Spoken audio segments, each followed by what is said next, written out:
मी ऐकलंय की जेव्हा लहानपणी तुम्ही 9-10 वर्षांचे असताना तुम्ही क्रिकेट खेळायला सुरू केलं, तेव्हा तुमचे वडील तुम्हाला राजकुमार शर्मा यांच्याकडे घेऊन गेले होते. तेव्हाही इतका राग होता आणि तुम्ही बॅट तोडून टाकत होते आणि इतक्या बॅट तोडायचात की असं वाटायचं की जर थंडीमध्ये आग पेटवायची असेल, तर सर्व तुटलेल्या बॅट जळू शकत होत्या.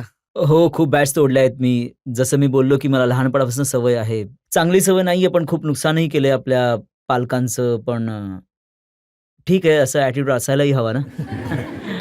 मग जेव्हा बॅट तोडत राहिलात, तर खर्च खूप होत असेल, मग कुठून आणायचात तो? हो, खर्च तर होतच असतो खूप. प्रॉब्लेम्स होत होते सामान घेण्यासाठी कधी-कधी. पण मग मला माझे कोच राजकुमार शर्मा यांनी कॉन्ट्रॅक्ट मिळवून दिलं. BDM जी कंपनी आहे मेरठमध्ये त्यांच्याकडून. तर त्यांनी मला सामान देणं सुरू केलं जेव्हा मी जवळपास 14 वर्षांचा होतो.